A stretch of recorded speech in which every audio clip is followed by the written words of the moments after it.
PWP Nation, where wrestling discussion lives. Well, hello there. Dukes, Keith, and Griff here from the Anything But Credible podcast, a.k.a. the ABC Pod. Fellas? Holla. Oh, hello. We're here to let you know that you could be possibly missing out on the best podcast ever created, aside from the Offended podcast, of course, and you don't want to be missing that. Now, what makes us the best? Griff? Yeah, great. Keith? Exactly. Look, I'll keep it really simple for you. Crazy people, crazy news, crazy theories, crazy uncredible. That's right. We made that word up. Griff, Keith, say something crazy for me. Russia wants you to believe in Finland. Real. Nice. Look, you can find us just about anywhere that you get your podcast, especially Apple Podcasts. Also, don't forget to hit us up on Facebook at ABC Pod. That's ABC POD. Twitter at _ABC Pod. And Instagram at ABC Podcast. Check in with us for a new episode every Monday and join the conspiracy to commit stupid. We will see you then, and shout out to the Offended Podcast. Adios. Later, guys. Like you more than a friend.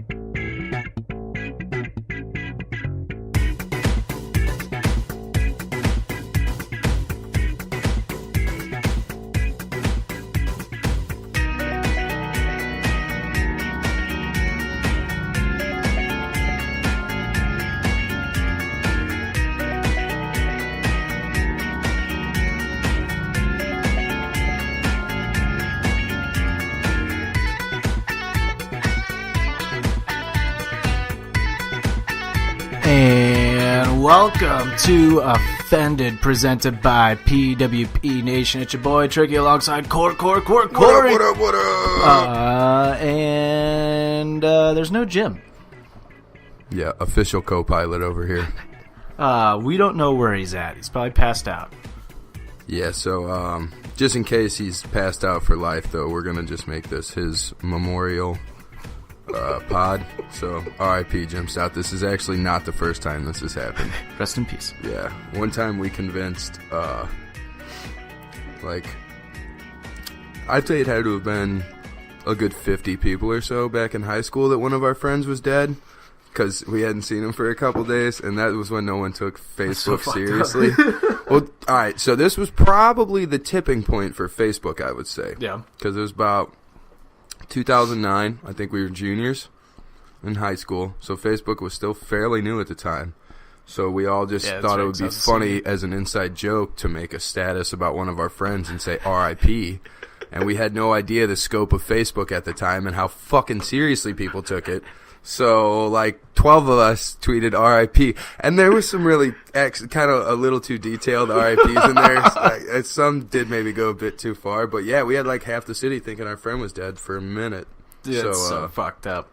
Yeah, yeah, it's not funny, but we don't really know with Jim, dude. He's off the radar.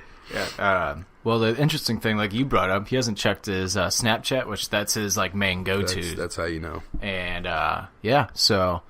We'll find out. Maybe he wakes up from his little cat nap here, and maybe he joins us later on, but I'm not holding my breath. Yeah.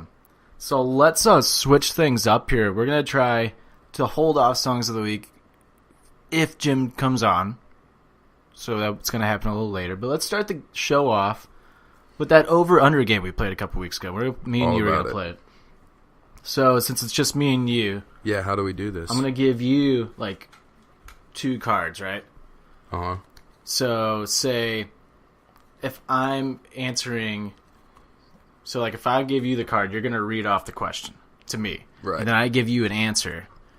And then you will be the one to say over or under that. Okay, I dig that. And then that way you can just flip it over. But obviously we can only do one question at a time on these. Right.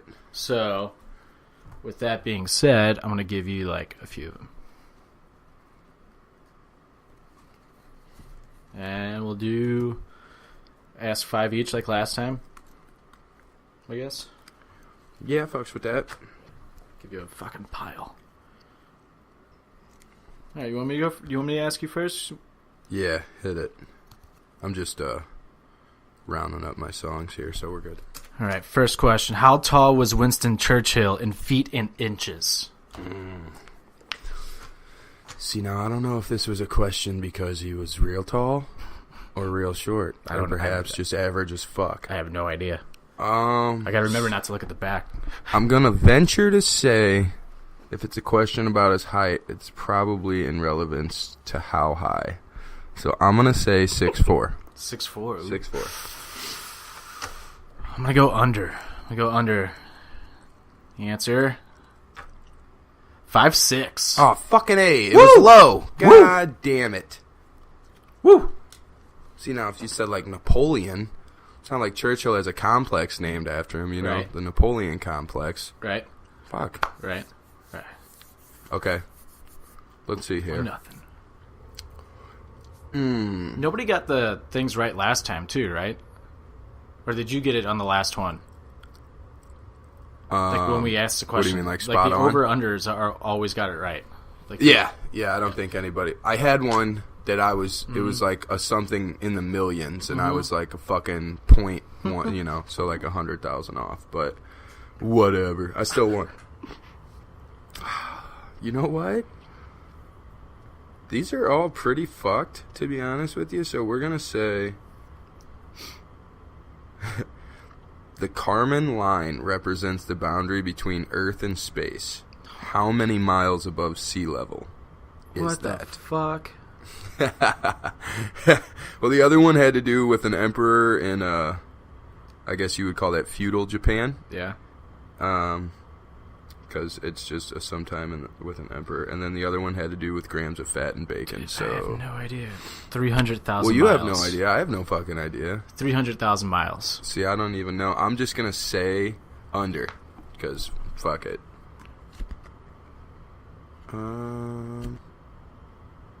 Yeah. Definitely under 300,000.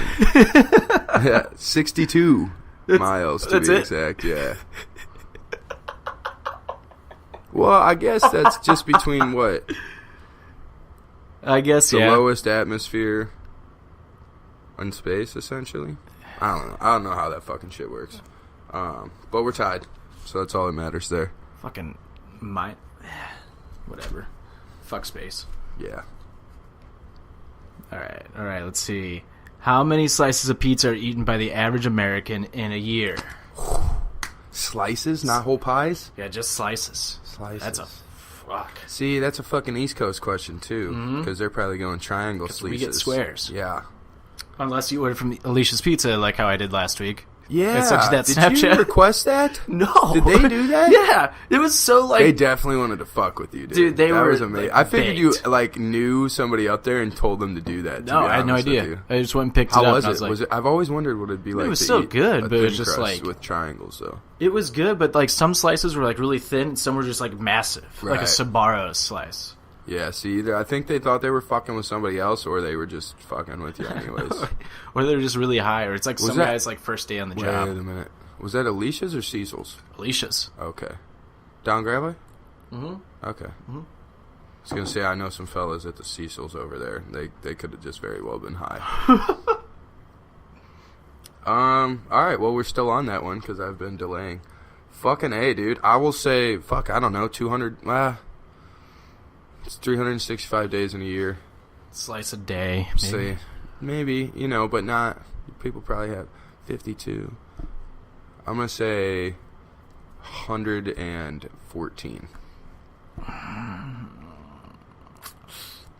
I'm gonna go. You said 114. Mm-hmm. A little over 2 every time you eat, and I assume people eat pizza like once a week if they're anything like me. So Shit. probably shouldn't have laid that out for you like that. I'm gonna go over. Okay. It's 46. 46. Yeah. Fucking mugs. No doubt. Who's that? No, no. Get the fuck out of here. 46. Wow, That's not even a slice Hey, a week. congratulations! You're the first person to ever get like the question right. Nice. I'll take that. But I'm also kind of perturbed at the same time. Like, who the fuck only eats? That's literally not even a slice a week. Yeah, dude, I've eaten like it's 2019. I've already passed 46 slices of pizza. I mean, yeah, I'm well on pace for surely. Yeah. I eat pizza constantly, especially when I'm broke. Yeah, that's a biased question. Where are these fucking written? Like California or some shit? I mean, if you're Midwest to the east, bro. You're smashing way more za than Maine. that. Ah, what the fuck, Maine? Stupid. Y'all supposed to do's out there. They're probably too busy eating lobster and shit. But these cards were made in China. Oh, you don't say. That's what Trump keeps bitching about. You fired. You fired. All right. On me now? Yep. Okay, is it 2-1 now? It's 2-1 you. Shit. Yeah. I know. I just goes broke that one. the Here shit. you go. Here's a fair one. Because the first one I saw because I'm not going to ask you is how many sweat glands are on the human body. Fuck that. Yeah. How tall is the Statue of Liberty in feet? I don't know. I have no idea. I'm so bad at these. Yeah, this one, I'm not going to lie. 300,000 miles. Yeah. I think that's like how far away the sun is. Maybe. Yeah, I think you're right, actually. I'm going to go with... I don't fucking know.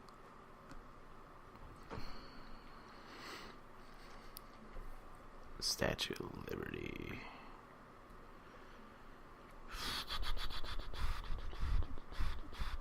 We'll go with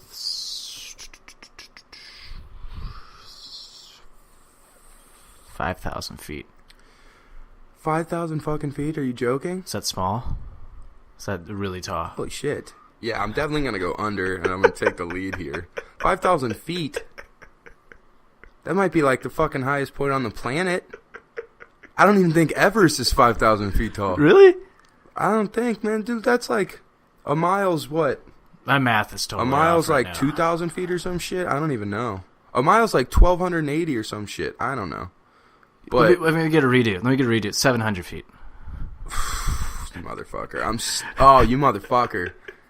Now you made that very difficult. I'm overthinking it. That's my problem. Way overthinking it. But I was going to say I compare it to like... I basically compare everything to football field, so... That's a good way of putting it. I would think, I've never seen it up close, but I would assume it's probably like a football field and a half, so I'm still going to say under 700 feet. All right. Look at me. 305, son. 305, that's basically a fucking football field for realies. Shit. That's it? Yeah, boy. That's all it is? Yeah, it's like the size of a football field. Really? Huh. You can tell I've never been to New York. Me neither. I need my Adderall to kick in. I need my Limitless pill to start working. Yeah, man, because I'm going to go ahead just while you're looking for the next question. I got it. Okay. So what, See, I can't even math right now. I'm so tired. Like, I woke up tired. That's the worst, is when you wake up and you're just, like, already exhausted. Oh, yeah, dude. Like, I have not been able to snap out of this, like, at all today. Well, plus, it's fucking January in St. Louis. And it's fucking freezing out, too. Like, yeah, we're just all naturally trying to hibernate right now, but we gotta go make money for the fucking man, you know? I got my hair cut today, and then I was like, I'm gonna go look at the record store. And I'm in the record store, and I was just like, I don't even know, like, even where to start. And I just walked out. Just too overwhelmed by it all. Yeah, I'm just, like, completely there. exhausted today. And I love, like, records. I could live in record stores. Like, I love record stores. Right. And I was just like, walked out. I was like, no, can't do this. Seasonal depression, bro. Yeah. It's fucking real. It is. It really is. So just real quick, 5,280 feet. Butchered how many feet are in a mile, but 5,280. So I guess if the Statue of Liberty was like a mile tall, you would have been right there. It's not Which even a isn't- mile tall. Isn't inconceivable. I guess no, that's, it's yeah, much no. less. Jesus Christ, I'm a fucking idiot. I can't believe I even just asked that question. But I was also way off. Jesus. Is it 4-1 you right now? Well, I think that made it 3-1. Yeah. Dude, I'm telling you, my math is so off right now. And I'm not even for sure. Well, yeah, we've done 4 questions because you, me, you. See, like, you would never guess it by playing this game right now, but I was a fucking honor student. You would never know. Well, I was a long ways off, my friend. I think I have a similar claim to fame back in the day, but... Even in college, I had straight A's. Like, Oh, never mind. like, this is weird for me right now. I just feel Let me make sure. fucking dumb. You read the first question? Yep, I you're read right. It's 3-1 because it's 2-2. You read one, and I just read that one. Mm-hmm. Okay, yeah, you're right. Also, Everest is damn near 30,000 feet high, so I was tripping on that too. I was gonna say, I was like, there's no way. 29,029 feet to be exact. All right, round 3. I need to make a fucking comeback here. Shit. How many words does an average adult human speak per day?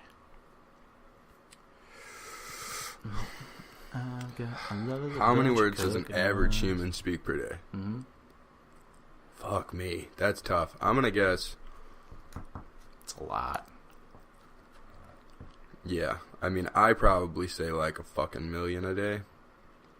So I'm going to guess the average human probably says, let's see, in the course of me stalling, I've probably said like 50 words.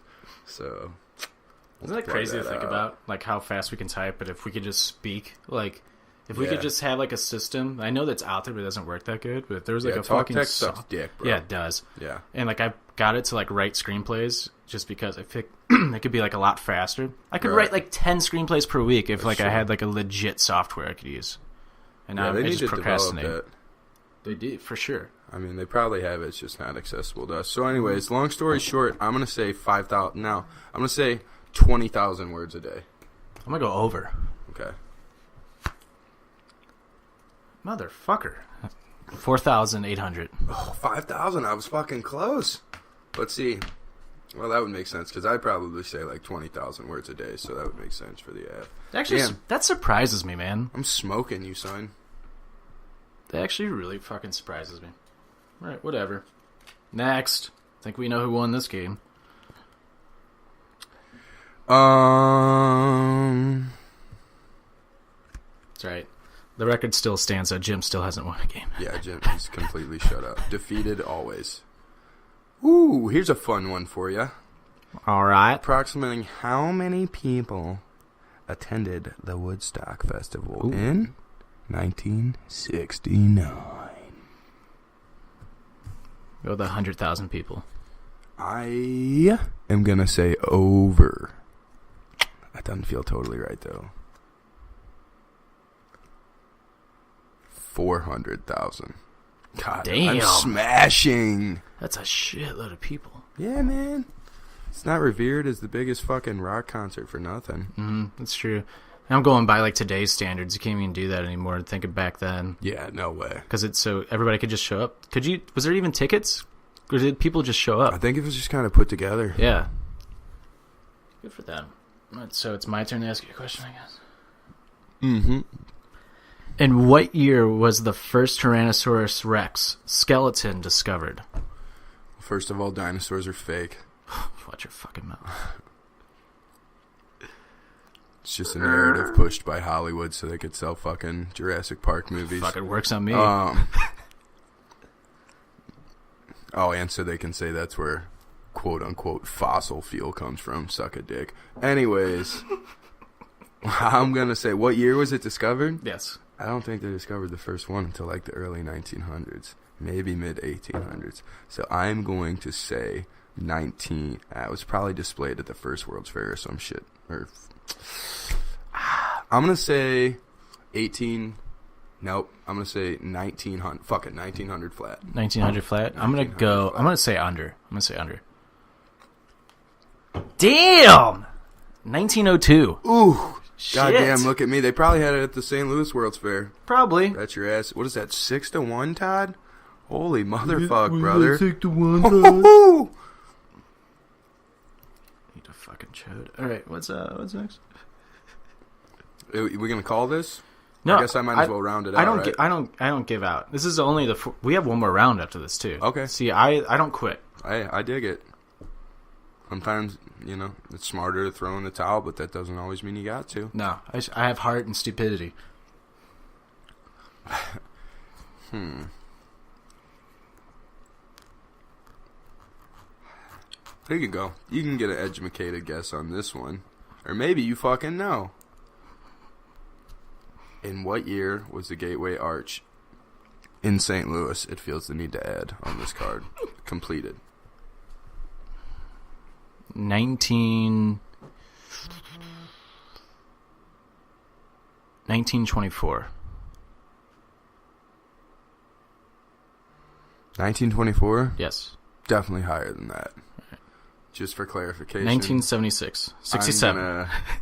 I'm gonna say... Scott, give me the answer! 62. 66. Really? Yep. It's only been around since 66? Yeah, man. Fucking shit, that's the year before we got the Blues. Yeah. We weren't even a city, technically, before that. If you don't have the Arch and the Blues, what the fuck is St. Louis? Nothing. A shithole. Right. Actually, ironically enough, it was probably even more poppin' when it was just the Cardinals here. Nah. I mean, there was 2 baseball teams. Yeah, we had the Browns. Forgot about that. All right. I remember St. Louis was the shit back in the day. Yeah, it was. It was the shit up until, 2000.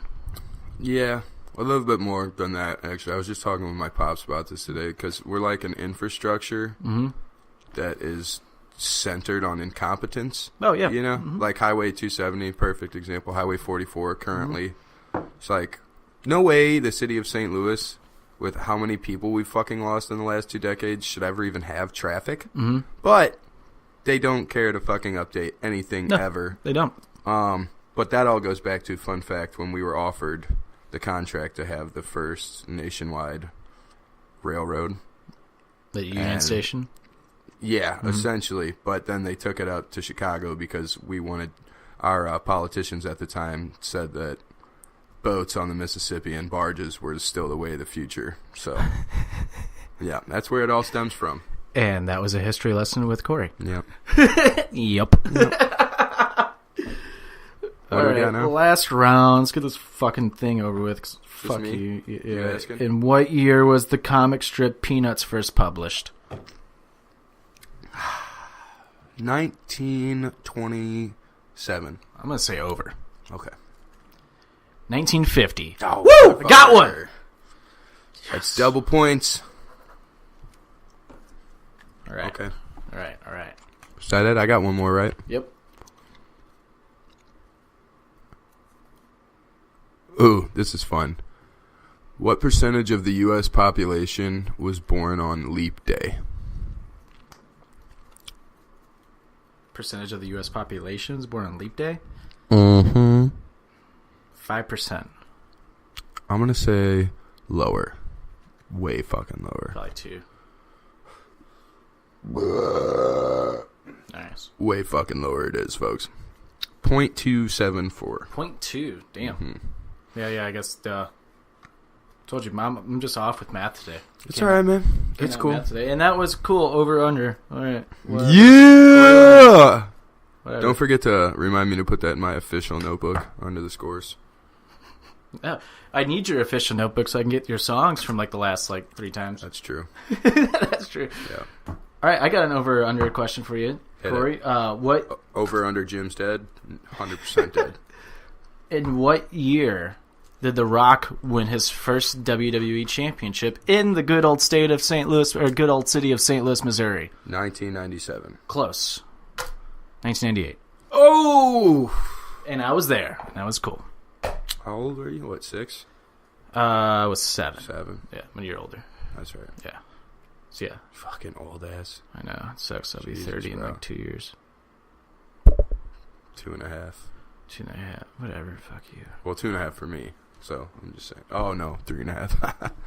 Eat a dick. Yep. All right. Let's move on here. Maybe we'll return to over-under at the end. Maybe. Okay. See if... as you can see, I have another mic placed up just in case if good old KDK Naked Lady gets here in time, and I'll make her jump on. Okay, dig that. I thought that was just hopeful that Jim may make an appearance. Basically, what this episode has turned into is kind of a fuck it episode, basically, without Jim. Yeah, I fucks with that. Jim ruins everything anyway, so fuck him. Before we get into songs of the week, let's talk NFL playoffs. Okay. Did you watch the games? I did.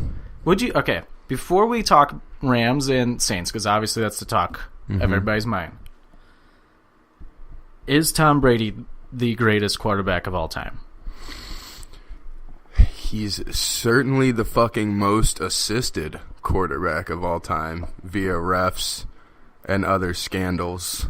Yeah. And I get it. Trust me. I get it. At the end of the day, in the record books, it is what it is. But also, there's always going to be haters surrounding the greatness. But, I'd say between Deflategate, the OG scandal when I still cared about the Rams when they just stole our fucking playbook like straight out of Billy Madison. Yeah. Deflategate. Or straight out of Waterboy, excuse me. Deflategate was bullshit. I will give you that. That was just something for the media to run with. Yeah, because it's like he still completed those fucking passes. Yeah, and I kind of think it's harder to throw with a deflated ball. So totally is. It actually makes no sense to me. But, anyways. I mean, this last one was just... I mean, he just did what Tom Brady does. Dude, he just marched back down the field, fucking... And holy shit, Belichick's giving him all of the fucking resources. Fuck yeah, Gronkowski, dude. Broken back and all, goes out there and makes two of the best catches I've ever fucking seen. Yeah, it was so funny before that game started. My uncle looks at me and goes, Gronkowski only had like one catch, like last game. I go, watch, he's gonna fucking like make he's gonna be like the reason why they win this game. Yeah. Then at the end of the game, he those made 2 catches. Yeah, that was it. And then before we keep talking about Patriots, Patrick Mahomes is going to be a fucking all-star Super Bowl winner for sure. Yeah. What a fucking stud that kid is, dude. That fucking Japanese sidearm he's got, dude, when he's under pressure. Yeah. He just whips it out like the schoolyard. Dude, fucking impressive. Like, it came down at the end of the game, it came down to who's going to have the ball. That's all it was. Right. It's like Brady and Mahomes. Nobody was going to stop scoring. No. Yeah. Especially with those 2 quarterbacks, there's no way. And it's like... When Kansas City scored, I was like, there's too much time left. Patriots are going to drive all the way down and tie this game or win the game. Like, even when they did, what did they have? I think there was still like 40 seconds, like 43 seconds left or something, maybe. Yeah. Mm-hmm. I don't know. Just any other amount of time, if it wasn't Mahomes getting the ball back, you'd be like, oh, they're fucked. But even they had under a minute, and I still thought that they might fucking at least get into field goal range, because, that was just a fucking... Well, the fourth quarter ended, I think, Patriots getting the ball for like 8 seconds. Oh, that's right. That's Kansas City tied it. I forgot they went to OT. Kansas City tied it, but I was like, with 8 seconds, I'm like, I'm surprised they're not running a fucking play right now. Yeah, so wait. I think I may have missed the end of that game. How did that work out? So because Mahomes never got into OT, did he? No, this is what I hate about the NFL and like their fucking overtime, especially in the playoffs. How are you gonna decide a fucking game, especially like going into the Super Bowl? Right. How does that get decided in the overtime where if one team scores first, the game's over? See, I thought they had changed that. That's what I thought too. I just assumed that I had missed something, so I didn't miss anything then. They just won the fucking toss. Won the toss and just down the field. So if you score a touchdown first, game's over. If you kick a field goal, then the other team gets a chance, which is dumb. Yeah. First of all, you're just such an advantageous position to go down and score first anyways, that why wouldn't you give the other team a chance, and then maybe even just play sudden death after that, Because, that's fucking asinine. You're not even giving them a chance. Yeah, and I like good old Greg, original guest of Offended. He had an idea to solve overtime. Just play the full 15 minutes. Yeah. Just do the full 15 minutes and see what happens. I like that so much better. Right. Because if you can drive that whole 15 minutes and hold on to the ball, hey, you deserve it, after that point. Like you said, at least in a fucking NFC and AFC championship game. Yeah. Do a little, soccer style, Exactly. Like, a lot of the times they just send them in fucking... Or really, dude, fuck soccer. Fuck soccer. Soccer's got it all wrong. Fucking PKs need to be abolished. You mean real football? Yeah, real football. That is true still. But... no. NHL hockey does it the best, though. I mean, honestly. 3-on-3? Yeah. But they play in the playoffs. Oh, continuous. They do it, they go the whole period. Hockey is the best, yeah. Right. Hockey, so that's the only way to 20 minutes, fucking do it as far as I'm concerned. The best was a couple of years ago. It was I think a Stanley Cup overtime. I think a final game went 5 overtimes, 5 or 6 overtimes. So that was the best. Yeah, I think I remember that. Fucking awesome. Yeah. That was sick. People are like, it's so boring, nobody's scoring. It's like, no, but it's it's the anticipation of who's going to score. That's what makes this game so much fun to watch. It's kind of like baseball when it's a tie game and you're in the 9th inning. It's like, okay, who's going to get that home run? Right. See, that's what's so fucking annoying to me about how they cater nowadays to people with short attention spans like that, because those are the same people that don't even appreciate it to begin with. Right. And then those are the same people that watch the fucking Super Bowl for the commercials. Exactly. It's a fucking battle of wills. Speaking of, I am pretty excited for the commercials this year because we're getting the Star Wars trailer, a fucking Avengers trailer, and I will be boycotting this year's and Super Bowl. Something else. There's another like big trailer coming out, like a big blockbuster movie like that. I forget what it is, but I will not. I'm a big Patriots fan. Support the Patriots. I love Tom Brady. Honestly, I'm a huge Patriots fan just because I've been a huge fan of Tom Brady for a very, very, very long time. Probably since I was in high school. Since he beat us in 2001, you fucking cuck. No, I rooted for the Rams then, but when the Rams started to suck, and it's just like, okay, this team's obviously like not even like the management's not even trying to make this team better. Leave. Yeah, and like especially, I think it was very noticeable in high school. Like it's like we're not trying like at all. So I'm gonna go like watch somebody who's fun to watch. Right, and that was Brady. I can fuck with that.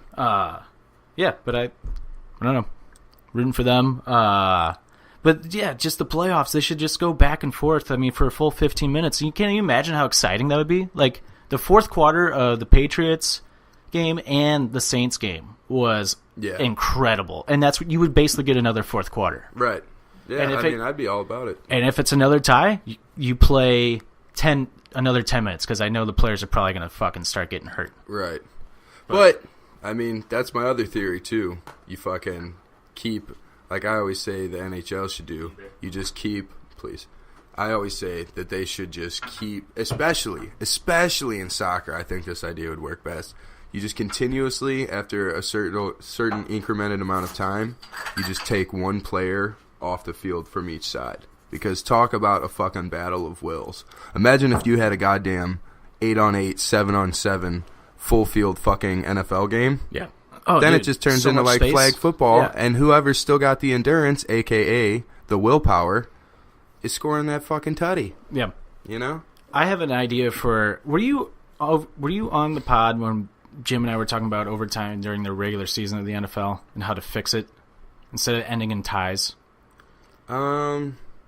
Possibly, but either way, I know I'm sure, close to the same sentiment, so I can just hop right in. So I was thinking, in the regular season, I'm okay, not even...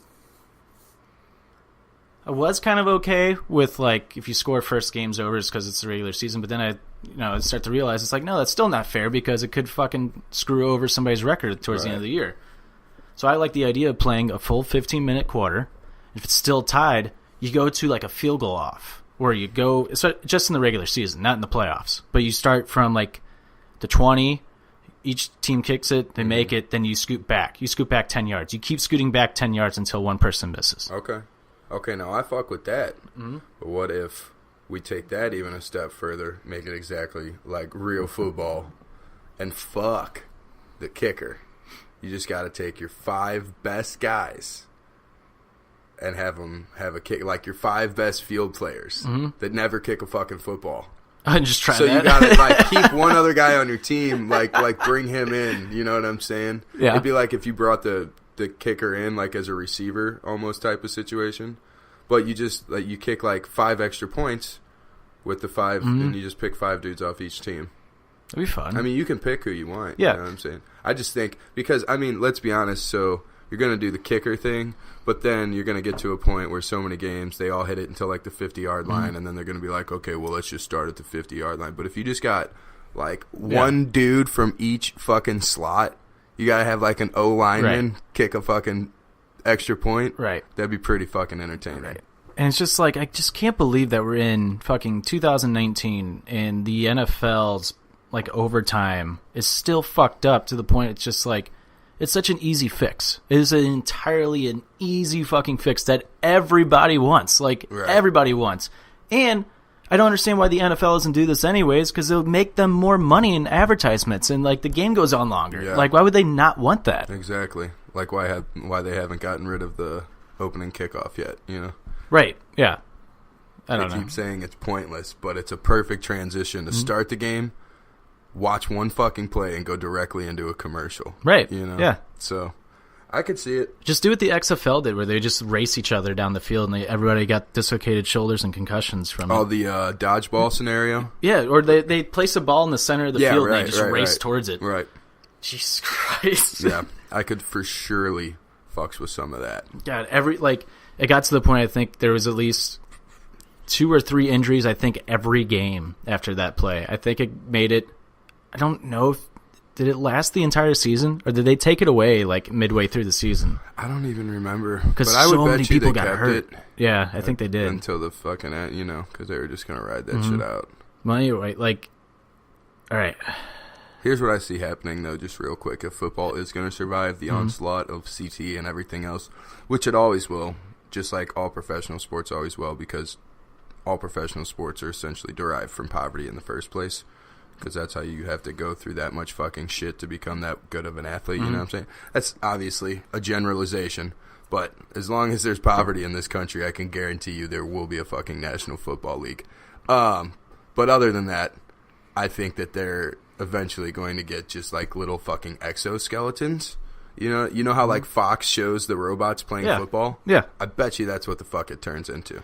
Dude, yeah. Like, the NFL is one sport I can see, like, not lasting. Like, hockey's taking, like, the precautions of, like, making the game a lot safer, which, in a way, for, like, people who like more of aggressive style hockey, it sucks. But at the same time, it's kind of like, well, if you had a kid playing in the NHL, would you want them to just get fucking permanent brain damage? Like, some of these players are going through today, like, they're having, like, vertigo, and, like, they're puking every day, and, like, they can't handle it, and, like, see, the problem with that is they're trying to make fighting the villain. Which fighting is the only thing keeping those fuckers in check, no pun intended. Yeah. And what's so funny is, like, exactly how you put it, they're trying to pin it on fighting when fighting isn't the reason why this is happening. It's the hits and, like, everything. And the hits are controlled by having an ass whooper on the fucking ice. Hockey is a game that polices itself. That's why it's one of the best sports. Exactly. But moving on to the other game now. Here we go. Saints and Rams. Yeah. I'm not saying that the game was fucking rigged, even though the outcome looked like it. The outcome directly matches what you would have expected to happen. Like, the NFL's no way team. They go through all that trouble to get the fucking Rams back to LA. Yep. And they don't make the motherfucking Super Bowl. Yep. But two things. Honestly, at first, I was completely calm when I saw that, because I had already thought that any play... I was pissed. Any play, I was so pissed. Which apparently this is one of the only fucking plays they don't review after the 2-minute mark. I thought every play got reviewed. Yeah. And I understand that, I guess now I understand that they can't overturn a call on the field if they don't make the call, but they can overturn it if they make it. Next year, that's going to be a rule. That doesn't make any fucking sense. I guarantee it next year. But also over that, with the whole fixing aspect, I mean, like I said, you're never going to be able to prove either way whether or not it happened, or it was actually fixed, whether or not anybody was involved. And sports is so much of a game of chance that I joke about sports being fixed a lot, but it's got to be a lot more difficult to make it look that organic and actually fix it. But my point being is all of this backlash, and nothing's going to fucking come of it. So at the end of the day, how can you ever, like, if the game was fixed, there would be no fucking different even if it was proven fucking fixed, there would be no different outcome. Right. So it's like always going to be in the back of my head. You know? It's like wrestling fans bitching about the WWE and how they need to, like, change some endings of matches, and they're not going to listen to you. They're going to do whatever they think's best for business. Advantageous, yeah, exactly. Which is, it's just fucking insane to me. I mean,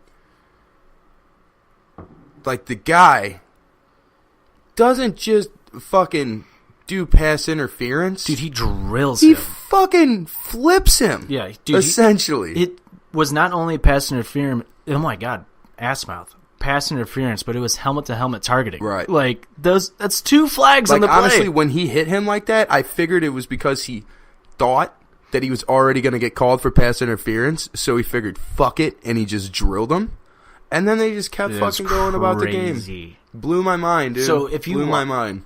But I will say, too, for anybody out there who's going to want to start bitching at us, that also, yes, Sean Payton, is that the head coach for the Saints? Yeah. First fucking play, if he just runs it, instead of pulling that bullshit little fucking pass over the top to try and take advantage real quick, I mean, he bit him, like they always say, never leave it in the hands of the refs. You're correct. You're exactly right. That was the thing I was going to bring up, is that, that game unfortunately decided the outcome, or that play decided the outcome of the game, which sucks. But at the same time, the Saints also did not play that great of a football game altogether. Right. Like, they could have done so many other plays where they got fucked on, and that's on the Saints. And like you said, run the ball. That's all they had to do. Yeah. I don't know. Literally, that's it. That first play. Of course, it sucks that it comes down to that one play. Yeah. And it's just... And then you just get all the conspiracies flowing and everything else. And then as St. Louis fans in particular. Oh, my God. And now, what we've fucking wished for. Like, who would have ever thought we would be in such a twilight zone of a world in 2019? Right. In fucking 2001, we were wishing for this day to come.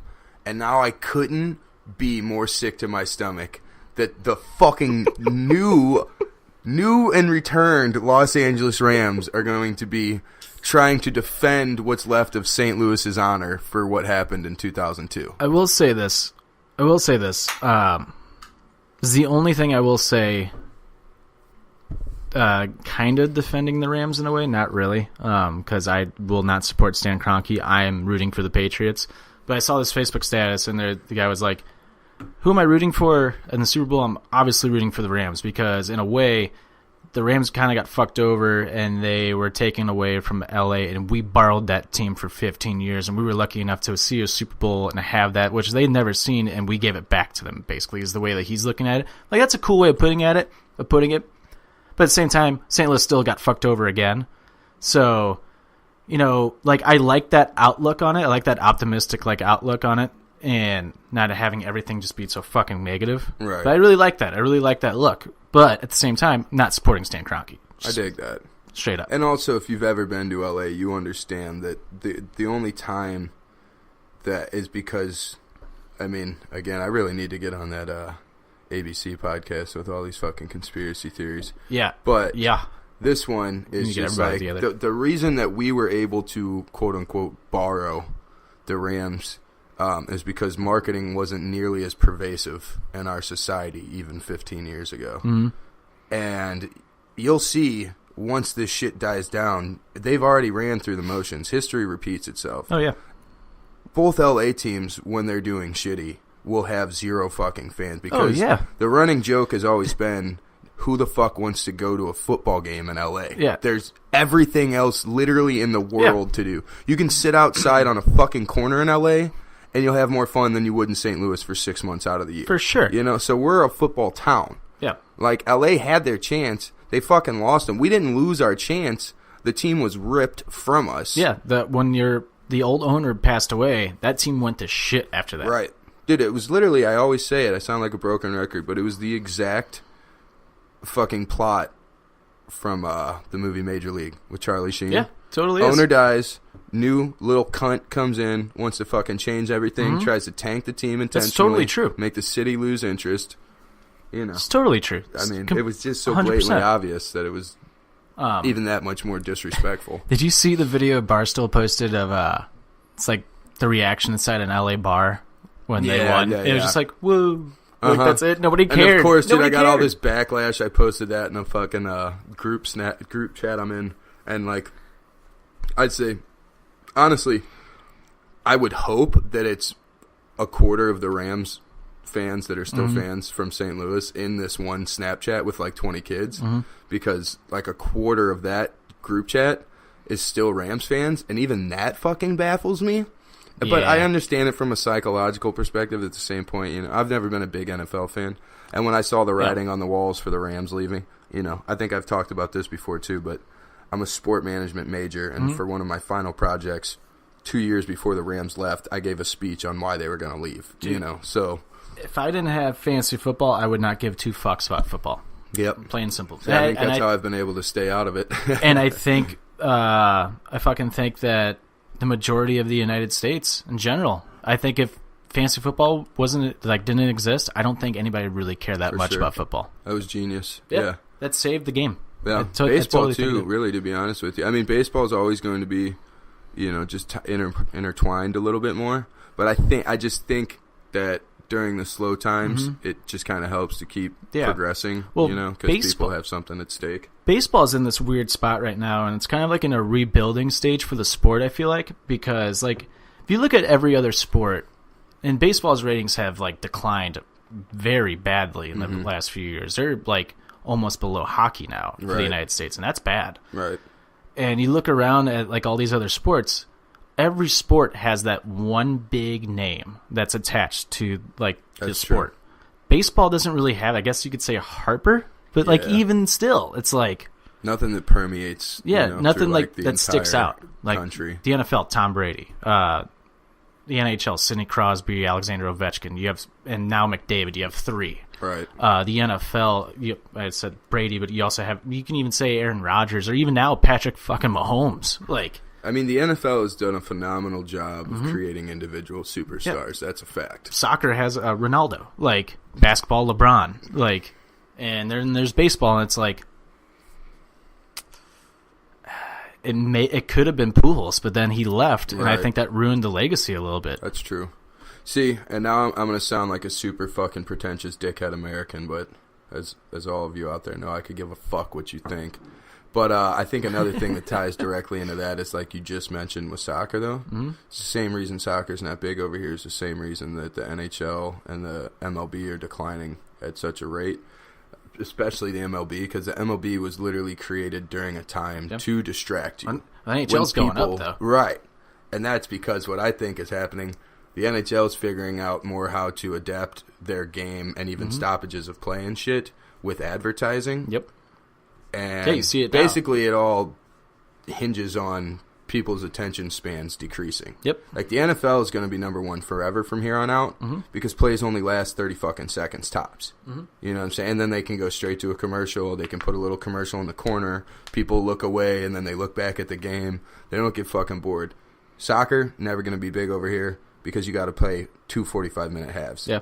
And they figured out how to get the advertising in over in Europe and shit, but again, shit is so pervasive over here and just so in your fucking face all the time that I don't think marketers over here are willing to settle for that. Look during an NFL, during those playoff games, they had commercials. They would fucking make a smaller screen of the game. Hockey's been doing and that. show a commercial in there. Exactly. WWE's been fucking doing that. Baseball, that's really their only chance, but again, it's like baseball, it's so boring. It's eating itself because slow. it was created as, it's America's pastime for a reason. Because it was supposed to distract you for 3 hours because all 24 were mundane as fuck. Yeah. So at least you got to watch people on a field for 3 of them. Yeah, and on top of that, baseball, just in general, there's so many fucking games, and people are just well, I can miss this game, it's no big deal. And there's not that's certainly the true. rivalries are completely missing. What Chris Bryant said about the Cardinals this past week, which he's not wrong, but still, that almost felt a little bit manufactured. Exactly. I guess I'm just way too. That's what I was gonna say. I don't think he really means those words. Right. I think it's just trying to spark a fucking rivalry again because there's no rivalry in baseball right now. There's nothing. Which again, and I can totally fuck with it. Sounds like I'm shitting on it just because it might not have been the most organic thing. But it's the same thing as when you watch fucking Mayweather-McGregor fight. Exactly. It's all that's about what hype. they're doing. Yeah. That's how you build the fucking business. And that's MMA. It's another one. McGregor. He's the face of that organization. Right. And almost in a way, these faces of these sports, they become villains almost in a way, just out of people want to see them lose, in a way. Especially Brady and Crosby, McGregor. Except for McGregor, I think, kind of turned into a good guy after his last fight, with the fans. Yeah, he's a bit iffy. Yeah, but that last fight with McGregor was totally I think the fans are totally behind him now. Out of Cerrone, but we can get into that later. I don't think that's going to happen. I think Khabib and McGregor is going to happen again. I don't know. McGregor told Cerrone he'd fight him, and I don't think Khabib would be. I think that's all calculated too. Because Khabib told McGregor no. Exactly my point. So I think McGregor realizes that as well, and I think he realizes that he may be set on the sidelines for too long. So yeah, but who knows? But I would love to see fucking Diaz whip the piss out of Khabib. So would I. Because Khabib's only advantage over everyone else is his ground game. Diaz is a lanky motherfucker who can stick better than McGregor. I mean, at least just as well. His striking is just as good as McGregor's, and he's got the submission and the fucking ground game of Khabib. I want to see McGregor and Khabib again because McGregor's still been training again. He's been he hasn't stopped now since that last fight. He's been constantly training again.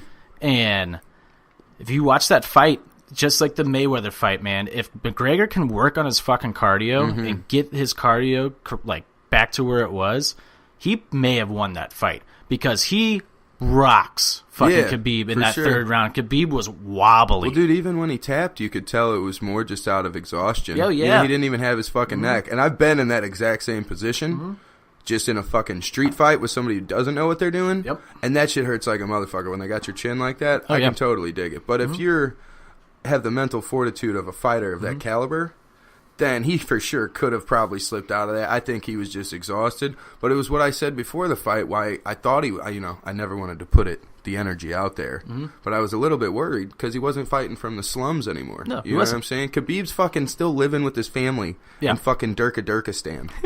You know, McGregor was living in a fucking mansion in Las Vegas before that fight. It's exactly like Tyson was joking the other day about his kids being fighters on the Joe Rogan podcast. And he was like, man, they go to private school.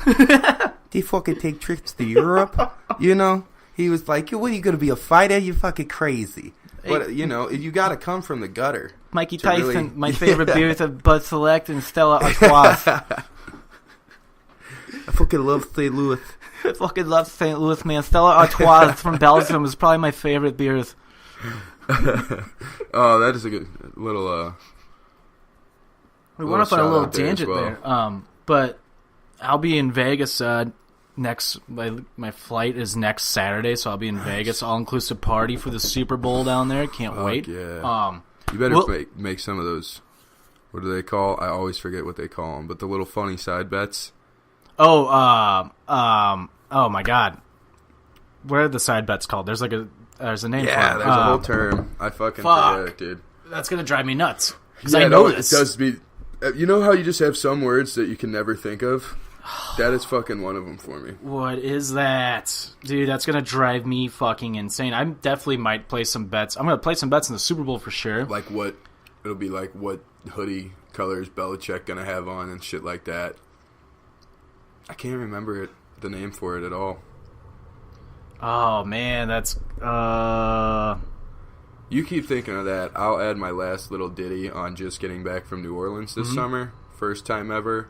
Also couldn't be more devastated because the sliver of care that I still have to retain just to have conversations with some of my friends, so I have to pay that little bit of attention to the NFL, was all dedicated to the Saints because obviously they're straight down the Mississippi, just fucks with the city in general, and I just like their style of play, and I just like it was just that much more devastating to me that they take it from a city like fucking New Orleans that's so real that they literally were screaming at the top of their lungs. Prop bets, there it is. Damn.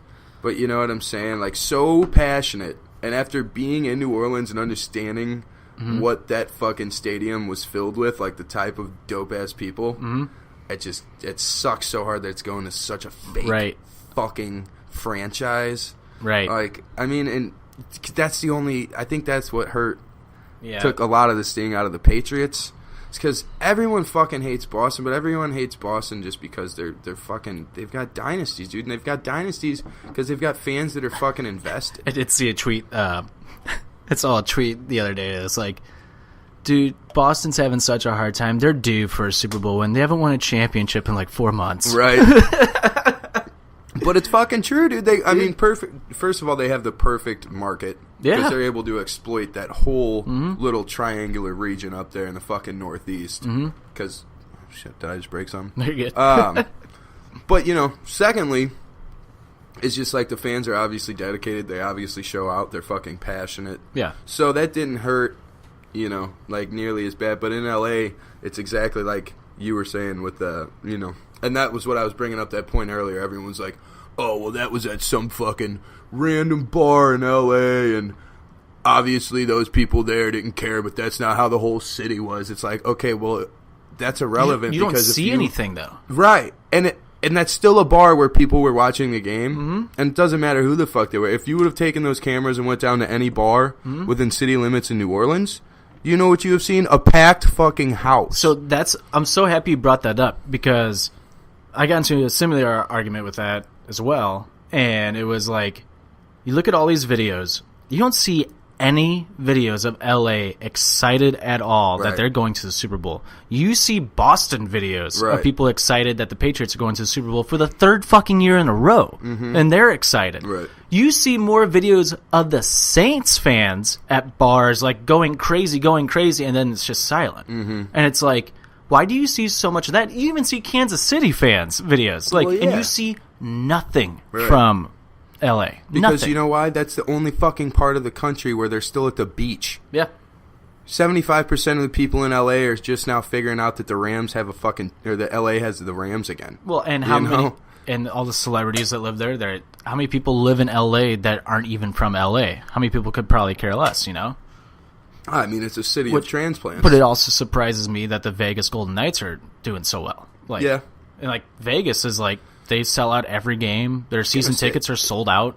Vegas is kind of a city of transplants, but it's also just more. It's a city of industry folk. Yeah. Which just kind of grinds you a particular way. So I think it builds a little more camaraderie. Definitely. I mean, LA is just so fucking cliquey and socioeconomically and just culturally separated. Definitely. In the first place. And again, can't fucking emphasize it enough. Probably as we speak, it's goddamn 74 degrees there. So there's so much fucking more to do in LA, and the fact that they brought two teams back so quickly just lets you know. Too quickly. It just lets you know that it's obviously advantageous for the rest of the owners in the league for those teams to be moving cities, and they don't give a fuck about the cities. Not at all. They're going to get to a point where they're gonna get so impatient with smaller markets and just keep moving them around that I think that I would hope that they would ostracize, but from what I've seen with some of my friends in St. Louis, apparently there's just a blind loyalty to the NFL, so who the fuck knows. But I could wish nothing but the worst on the NFL. That's how I'll wrap up my... I agree with you. And as I agree with you on that, next week we will preview the Super Bowl. Fair enough.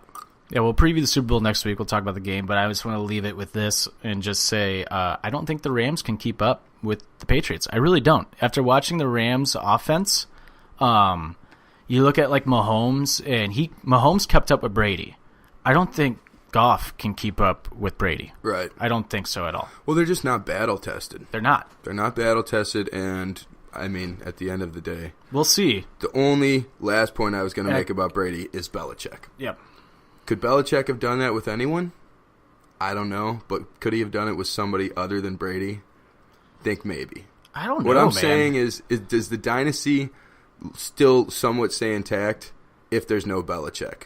No fucking way, I don't think. Well, because of Brady's supporting cast. I just look back on the one season where Brady didn't play the first 5 or 6 games, and the Patriots were I think they won 2 games. You're right. I mean, he had made himself such an integral part, you know what I'm saying? But what I'm saying is, if that had just been a different draft pick back in, 2002? Was he a rookie when he fucking won that? No, he was backing up Bledsoe for a couple of years, That's I think. Right. So he came in at 04, 05-ish maybe? Brady? I don't know, somewhere around there, yeah. No, Brady won. Yeah, that's what so that's what I was getting at. So, okay. So either way, main point being that, maybe if they got somebody with the same attributes as Brady, maybe they wouldn't have been so prolific. Can you imagine Patrick Mahomes with Belichick? Right. So yeah, we'll soon find out. And shit. If the Patriots win, I don't know, though, dude. Do you think they're going to go down together? See, here's the thing. I think if the Patriots win, I think Brady retires, and I think Belichick stays. The only reason I would agree with you on that is because... But I think if they lose, I think they're both staying around for a while. I think Belichick, definitely wants to see what he can do with somebody else. Well, and then you're going to have, again, not to get fucking all conspiratorial all the time, but then you're going to have...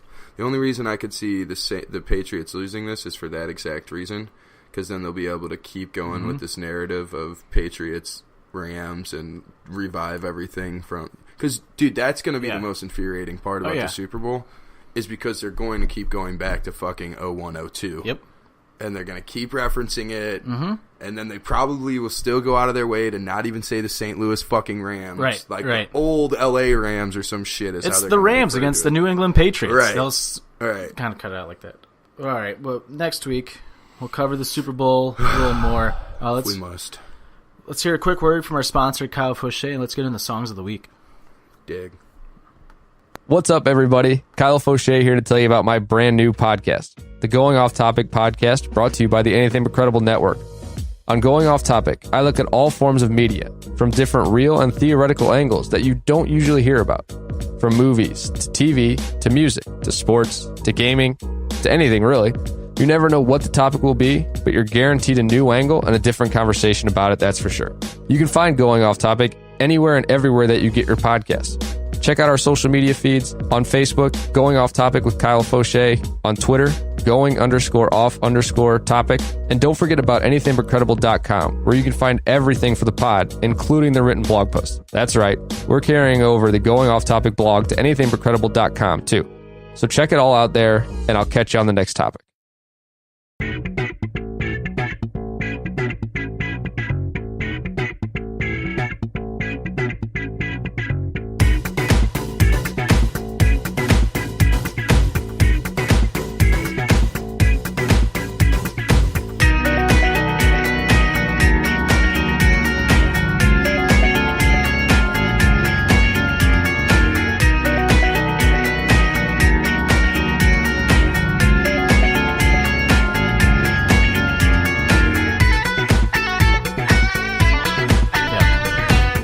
Totally agree with that. Welcome back.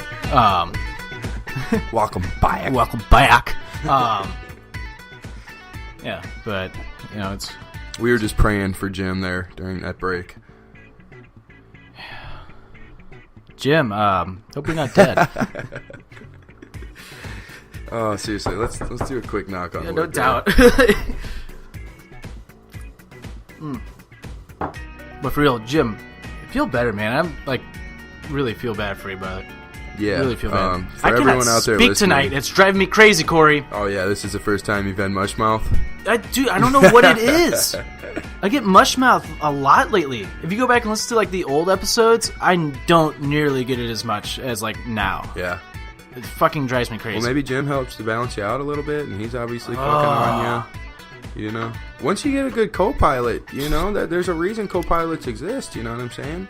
And let me just interject also real quick and say that we're going to start a GoFundMe for Jim for his toilet paper supply / baby wipes. So if anybody wants to donate to that, I'll be getting that going soon.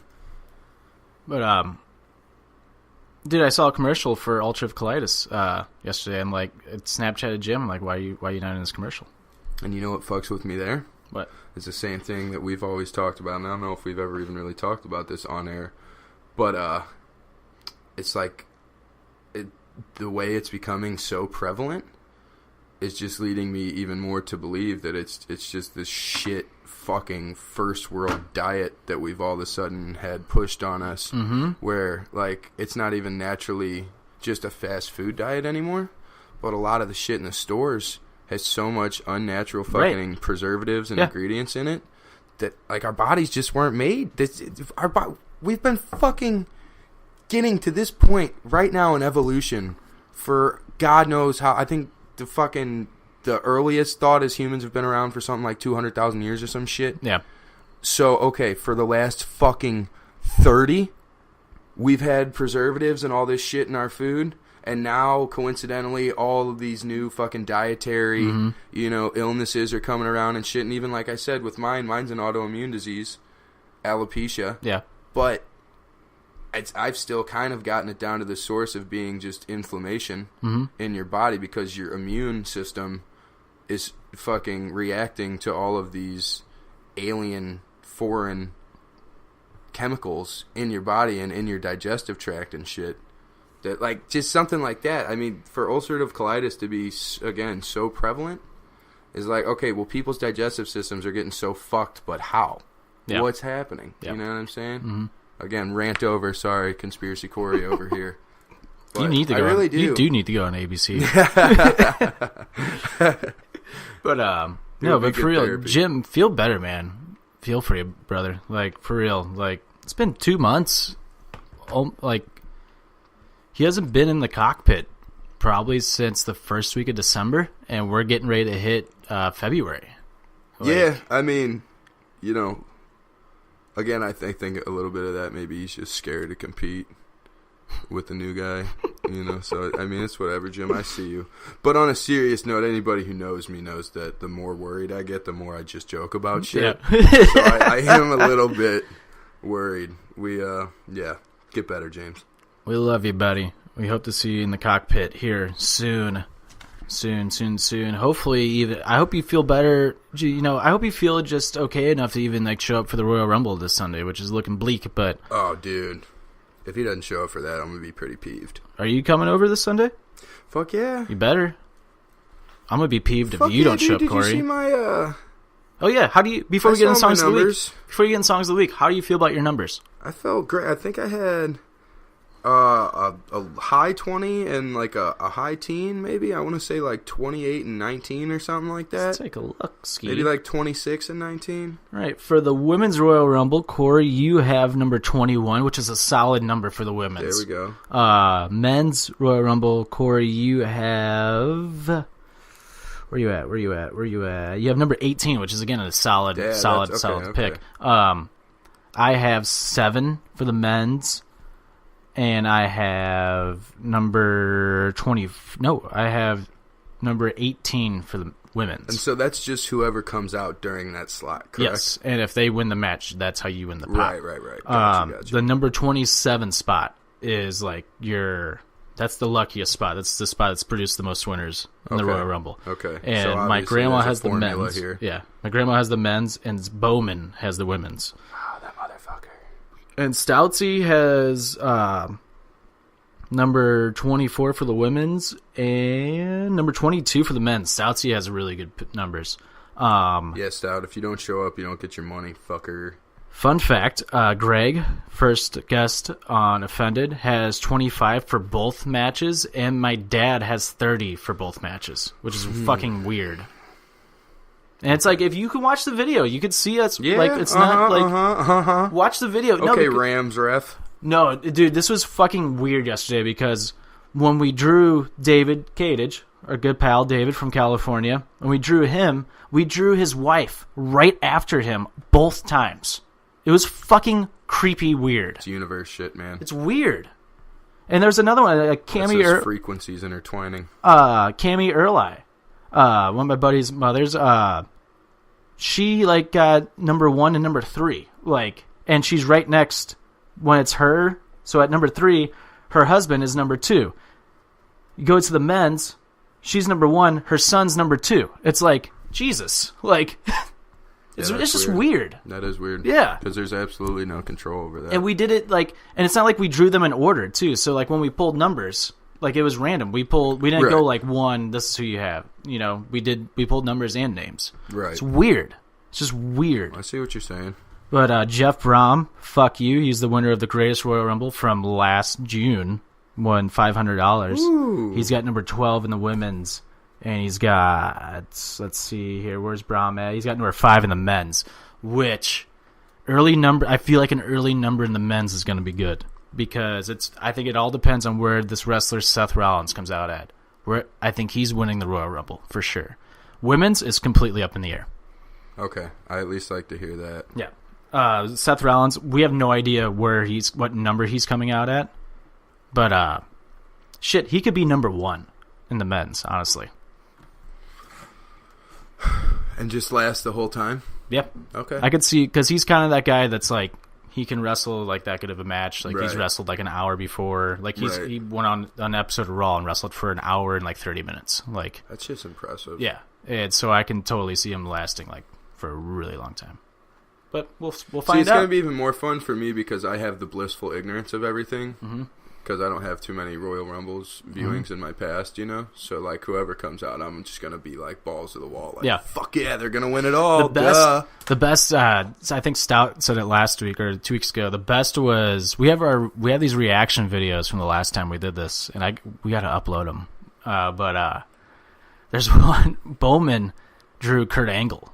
Drew the number and it was Kurt Angle, and he's like, yeah! And he's like, oh, wait, no! Like, it was just a split reaction because 15 years ago, that's a solid fucking pick. Right. Fast forward 15 years, not so much. He's just like, yeah, no! Fucking great. And then my guy lasted literally 3 seconds in the match. So that was great. Stout got my reaction. And then Stout, after like being a dick to me, taping my reaction, I taped Stout's reaction. And Stout like got some shit person also, and he was just like, "This is fucking bullshit. This is fucking shit." Jim being a sore loser? No fucking way. Oh yeah. Also, if you get any reactions this year, just as a little preface, Bowman and I will be attending his middle older brother's going away party Saturday night. So, leading right into Sunday, that's probably gonna be like a non-stop activity, if I were to guess. Well, I'm having people over for the other WWE pay-per-view, which is the night before NXT TakeOver on that Saturday night as well. I doubt I'm heading out. It all depends on if my buddy David from California is going to stay here or not. So, is he flying in? Yeah. Oh, that's fucking clutch. So he's specifically for the viewing party, yeah? I don't know. I don't think just for that. Just go with it. Totally. He's just coming in just for this. Because he listens to Offended. Yeah, he's an avid Offended listener. He's an offender. But anyway, Royal Rumble this weekend. Are we songs of the week? Yep. Let's get into it. Songs of the week. You want me to go first? You want to go first? Hit it, bro. All right. Okay, I'll go first. Oh, you see how that fucking works? Fuck! Oh, yeah. Jim would be so proud of you right now. God, that felt good. Well, see, I got a little more freedom with Jim not here stepping on my toes, so that's why I was able to squeak that. God, that felt fucking great, guys. That felt great. Okay, but seriously. Damn, Jackie! Seriously, go ahead.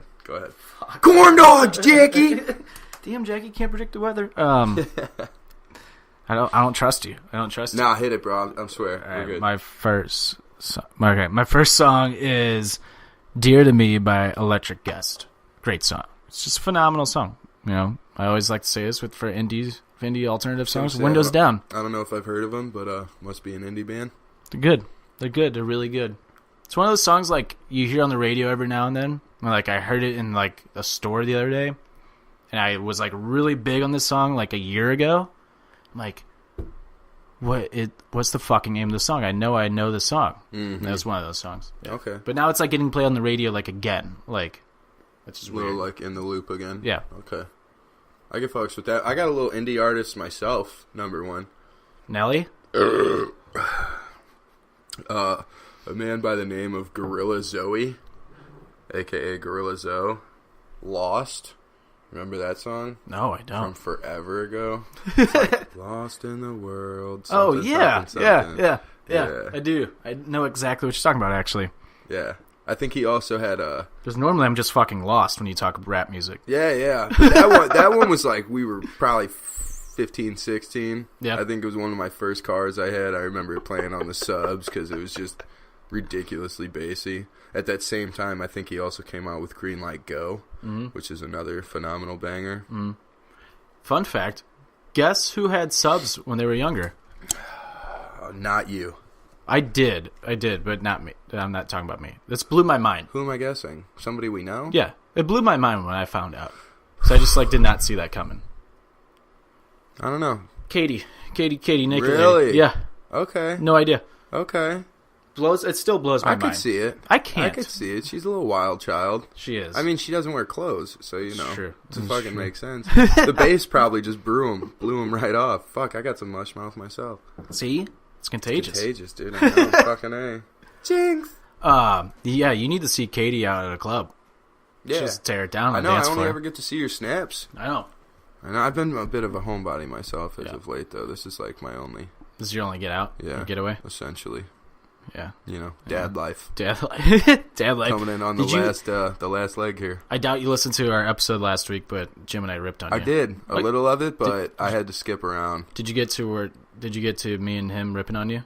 No, I don't think so. I would remember that. Well, because what happens is... Corey's getting his fucking dad bod, getting ready for a fight. And I'm like, I know. I was like, I'm not, like, fat. I have a gut, but not, like, a gut, but I have, like, a skinny gut. That's what Corey should have right now. And I should be, like, have the abs. Dude, actually, my girlfriend started to get kind of pissed at me about that. Because I was losing it and getting some steady sympathy weight there for a second. And she was like, no, you're going to keep getting fat with me. And I was like, no, I actually am going to be in an amateur cage fight, so I cannot be doing this anymore. I just had to turn myself around this week, actually. But no, so what happened is, so I'm listening, right? Yeah. And then I don't have headphones in my office. This is going to change very fucking soon. Because I'm listening, but... it's fucking you two, so I don't want to have it up too loud in the office. I mean, even the Riz show, or like other fucking morning shows, I don't have up that loud in the office. And then, so I have to keep it low enough to where nobody else can hear it, but when nobody else can hear it, they keep fucking talking to me.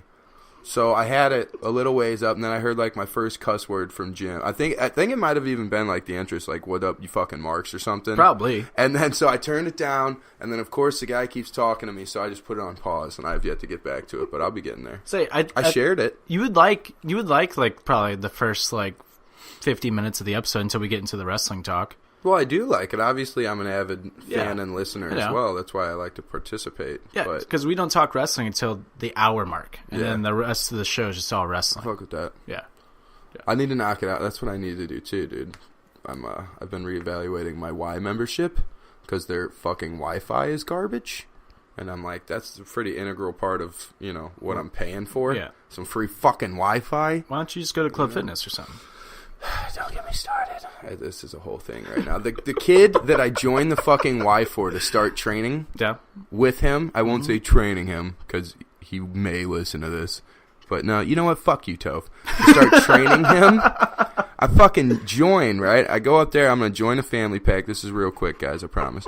I'm going to join his little family pack. His dad comes up with me, fucking says I'm his nephew, and then they look at my ID and they're like, oh, you're 26. Family pack ends at 26. So I gotta buy my own fucking membership up there, start training this little fucker who's on his dad's fucking plan, just turned 26 yesterday, and now he's fucking going back to Club Fitness or some bullshit, and I'm stuck paying fucking $30 a month for this fucking place, dude. I'm a little bit furious right now. I think it'll all work out. I'm a glass half full kind of guy, I got a kid on the way. They got a lot of classes and shit. But I'm like, I didn't even know the little fucker. He had his dad paying for it the whole time. Fucking garbage. And not to mention, he hasn't been training with me since like fucking the end of November. So, yeah. Thanks for the rant, guys. Appreciate it. I'll bill you for the therapy. Just saying, it's normally, now that I'm back over here, which I haven't jumped on it yet, I don't like working out by myself. It's like what I... don't like doing it all. So we're the total opposite. Completely, yeah. And which I feel like that's normal. I feel like people like to work out by themselves. I'm not. I didn't used to. Mm-hmm. I used to hate it. I think you kind of just condition yourself, to be honest with you. Because I used to have to go with a partner or I wouldn't go. With me, I don't really know what the fuck I'm doing. Right. Well, so, that's a huge part of it, for sure. That's why I like somebody telling me what to do. Otherwise, I won't do it. Hey, I'll just fucking run on the treadmill for 3 hours. I'm not certified yet, but soon to be. But that Club Fitness off of... Holly Hills right there. There's never anybody there. Yeah, never anybody there. That's what I need to start utilizing. Yeah. That's the rough part about the why. That's the good thing. Like, of course, go into like a club, like a workout place. Like, oh, there's some hot chicks, but like I don't really care about that right now. Right, like, I just want to get in shape. Less distractions, the better. And there's never anybody in there, even after New Year's. There's still nobody in there. That's a huge part of it too, because I've been dealing with that. You know how fucking demoralizing it is when, like, I am not a morning man. I'm the last person to tell you, sit here and fucking make excuses for anything. But I could get 12 hours of fucking sleep, dude.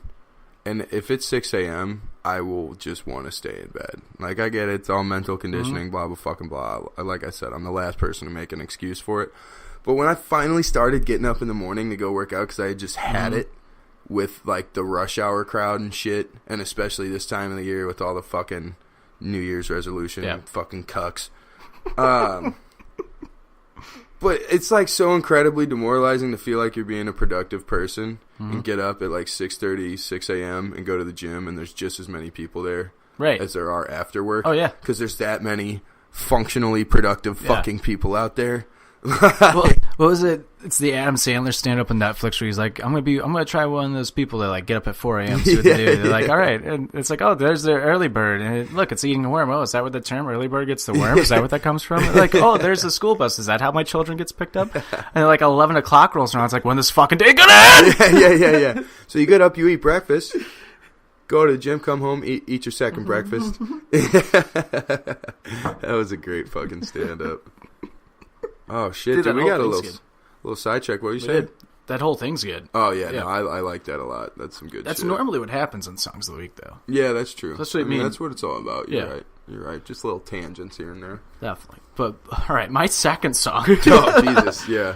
All right, my second song this week is called Overnight by Maggie Rogers. Again, another indie artist. She put out her first full-length debut album last week, which surprised the fuck out of me because I thought she had an album out for like 2 years. But they were just EPs and with like 4 songs. Is she Irish? That's a good question. I don't think so. I'm good. Thank you. Good.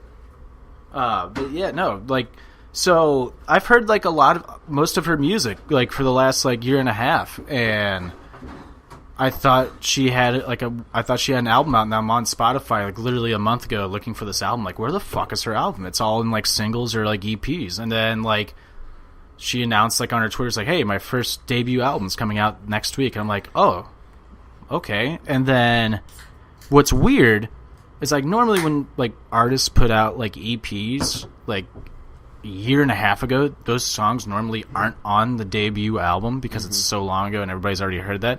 All those songs are on this album, so it's like, oh, I've already heard this album, basically. Right. Like, it's just weird how it was like marketed. That's exactly what I was going to ask, though, because I was just going to say, what exactly constitutes an album? Now, what I feel like constitutes an album is that there's like a general theme to it. A theme. And it's kind of 10 songs. Yeah, and then all of those songs maybe aren't like exactly even intertwined, but again, like there's some commonality, like a lowest common denominator to the whole album. So apparently, is that like, am I anywhere close? Kind of, yeah. It's basically what it comes down to is the amount of minutes and the amount of songs. Okay, see. That's what makes an album. If it was like chronological, like there's like a story being told or something. I mean, that's but I guess maybe that's just like a concept album if it's telling a story. Right, okay. But like, which those are awesome. Yeah. Like Kid Cudi, like that's totally a concept album. I love those. But or like most of fucking what Eminem does. Yeah. You know? I mean, I guess his theme is just being angry. Yeah. But the 1975 is complete. All 3 of their albums are concept albums. Like they're all telling a story throughout the whole album. But basically, if you have 8 or more songs on a CD, that's called an album. Anything less than 8 is just an EP. Okay. And I thought there was some more distinction, but I could see it's basically all it is. Like, and basically an EP's B-sides to the album or songs that didn't make it to the album or something like that.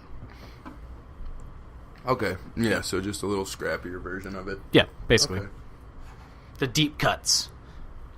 Right. All right, what's your second? Let's see. I think I'm just going to go straight down the list here. I just realized I may have been chewing somewhat obnoxiously for this entire fucking show, so I apologize if that's picking up. Okay, good. I think it's just during certain words. But let's go number 2 here. A little shout-out throwback. The Bloodhound Gang. Foxtrot Uniform Charlie Kilo. Took me longer than I would like to admit to realize that spelled fuck. Which, once I did, my little 6th grade brain was obviously just infatuated. And then, for those of you who don't know, they also have a little song called The Bad Touch, in case you're a bit out of touch. Oh, good one, Cor. With who the Bloodhound Gang is, because they haven't been popular since my man Jimmy Pop Euler. Holy fuck, I'm on fire. My man Jimmy Pop was good friends with Bam Margera, so that'll let you know how long it's been since they fell off. Holy fuck. Yeah. Oh, man. Yeah. So Bloodhound Gang, Foxtrot Uniform. Charlie Kilo. There was a song like recently. I think it's actually on an episode of Offended where I like realized like what it meant. And Jim's like, "Holy shit! Welcome to 2003, you dumbass." I'm like, "Sorry, I never thought." I think about I may have. Yeah, I think you were on it. Yeah, it's been a bit sporadic lately with us all three getting on here, but I'm pretty sure I was on that. I think you were too. And I was like, I had no idea this is what it meant. And like now that I just like, it was just like a light bulb. See, I do that a lot more with words and songs. You know what I'm saying? Like, I could have sworn they were saying one thing for fucking ever. That just happened to me very recently. Maybe I even talked about that on here, but there was... It might have even been an Eminem song, but I could have sworn the lyric was one thing. Maybe. And fucking was just not, you know? Maybe. Well, my next song is from this artist called Poppy. She has the theme song for NXT TakeOver this Saturday night. Her song is called X. I'm gonna play a little snippet. I want to get because it's fucking really different. All right, like, extremely different. Yeah, let me get this. I like how she looks. Oh, just wait.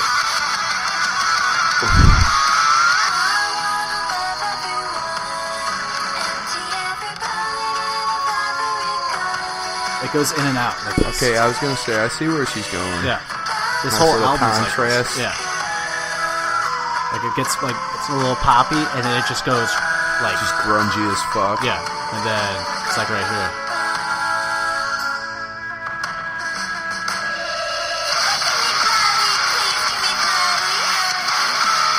Okay. Yeah. I'm not gonna lie, I like it. It takes a couple listens to get used to. But like I really like the song because the lyrics are like when it gets all the poppy, it's like I want to steal every bullet from every gun, and it's like all this, and then when it gets to the harder stuff, she's like ecstasy, ecstasy, ecstasy, get on top of me, like it's really fucked up. Right, it's a mix. I mess with that contrast for surely. I was just gonna say it would seem a little more manufactured to me. If that fucking guitar wasn't just absolutely slaying it. Yeah. Yeah. I mean, dude, nowadays, I think, you know, again, everything's kind of in a cyclical form at this point, but I don't know if I can really reiterate enough how much, like, my ears just long for instrumentals, you know? Like, just hearing actual fucking instruments be played. Even if it's a goddamn electric guitar getting shredded. And, you know, the sound completely manipulated. You still know there's somebody behind that controlling those fucking strings. Exactly. So, yeah. I fuck with that. That sounded good. There's another song by her called Play Destroy where it's like, it does that, it goes in and out like that, and there's a part where she's just like, time to die! And then it just goes, like, heavy, like, for the rest of the song. It's like a goth Barbie. Yeah, in a way, yeah. I would love to see her live because I feel like she puts on a really good show. I listened to an old song of hers, and it's like reggae. So it's like she's all over the place, but I have to give her props because it's like, hey, she doesn't sound the same on every song. Right. So props to them. Yeah, absolutely. And just, you know, trying something unconventional. Exactly. Getting outside different. the box. That's why I like it. Definitely it's appreciate fucking that. unique and different. And it's weird. And I like weird shit. It's perfect for the WWE. Exactly. Surely. Yeah. I wouldn't even be surprised. She's hot enough. She might end up being a diva I was kind of herself wondering if they're gonna have her perform on Sunday or Saturday night because that's for Saturday night's pay-per-view. Okay. Which is the more adult style of wrestling. But just because she's hot doesn't mean she's athletically inclined, which is still a huge part of it. You know, that's why I got so much respect for the divas. But she's creative. But they're not called divas anymore, Corey. They're called women. Sorry, wait, is that real? Yeah, they dropped the diva name like 2 or 3 years ago. Are we serious? Yeah. Oh, well, that makes me not as fond. God, get the fuck out of here, dude. Yeah. When people understand that getting butthurt is their biggest fucking obstacle. I was a firm supporter with dropping the name. I'm not. I'm just not a supporter of giving any fucking word the type of control. There's one reason why. And it's because they took away the women's championship and brought in the Divas championship, and the Divas belt really looked like a fucking butterfly. And it was like, sorry, like if I'm watching a WWE show, the last thing I want to see is a butterfly championship because that just doesn't scream wrestling to me. Right. And so now when they dropped that and they're like, we're the women, they're like, And it got to a point where the women wrestling was so fucking bad. You can tell that they were just going for looks. Like hot chicks. Yeah. Right. And they weren't going for athleticism. And that's obnoxious for sure. Yeah. That's where I got. I'm behind that. That's why I got behind and I that. love me some fucking powerful women. Let's now, just clarify. The women's wrestling now is fucking almost better than the men's. Becky Lynch, man. The man, Becky Lynch. That's what she calls herself. Like, I love it. And it seems like that her, Charlotte Flair, and Ronda Rousey are going to be the first women ever to main event a WrestleMania. So I'm all for that. Okay, so let me throw that in. Do they have their own? Okay, so they do. See? All right. Now, if you really want to take it there, then we're gonna need to fucking eliminate the men's and women's. It's called Superstars, WWE Superstars. For the Royal Rumble is what I'm saying. What do you mean? They're just going to have to make a genderless Royal Rumble if we're really going to be 2019 about it. See, what's funny, WWE is the only wrestling promotion right now that still separates men and women. Every other wrestling promotion has women wrestling men, and they're like phenomenal fucking matches. Right. But WWE is so against it because they're afraid of the backlash, but the women and the men are like pushing for it. Well, yeah, they're like, probably scared that they're going to be like, oh, they're going to be compared to pornography and shit and fucking yada yada. I don't think it's that. I think they're afraid of like the backlash of like, oh, it's a guy punching a girl, blah blah blah. You know? Oh well, dude, it's 2019. Yeah. That whole fucking agenda advocates equality, so let it ride. I agree. I totally agree. Like you look at WWE. Again, I hate giving any word power, so. But yeah, I'm gonna call them divas forever.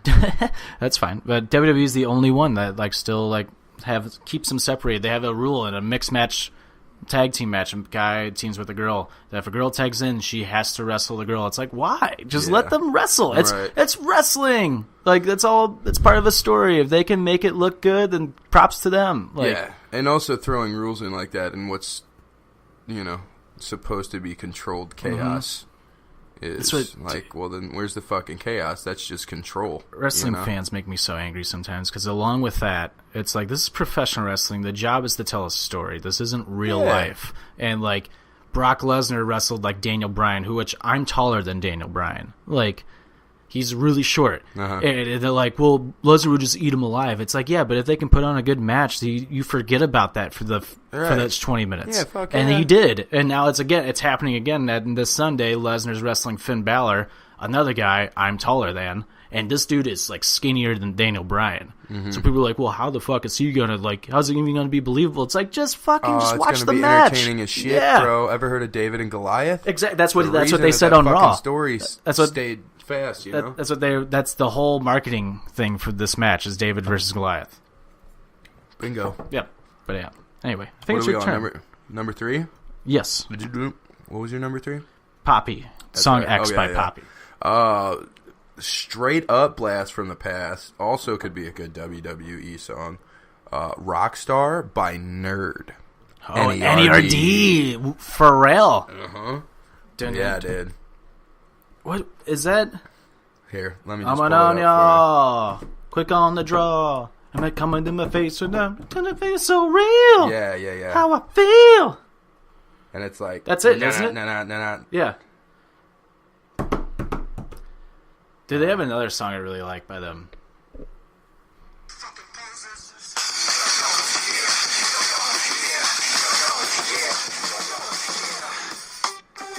That little drop right there, you remember that back in the day? Dude. That was the hardest shit. Man. It's almost over now. Dude, that'd be perfect for Royal Rumble. I think they had NERD was a theme song for them back in the day. What was I wouldn't be surprised if it was that one. What was like their really popular song like on their I think it's like one of their last albums. It has like dogs barking at the very beginning. Oh,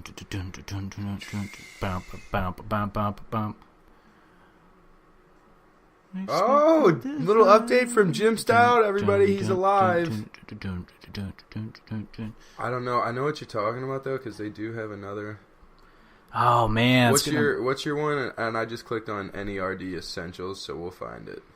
It's like it was like their last album. Like it was one of their like really popular songs. Man, now I gotta look it up. Oh, I told you. What's your number 4? My number 4 is a cover. Do you know the Talking Heads? Yes, of course. The 80s, which, shout out, our 80s episodes are coming very soon. Once we get Stout, we are obviously delaying our last 90s episode for obvious reasons. We're not going to do a 90s episode without Stout. Mm-hmm. You know, we need him here in the cockpit. It's only fair. But once Stout returns to the cockpit, that's going to be the first episode we do is our last 90s episode.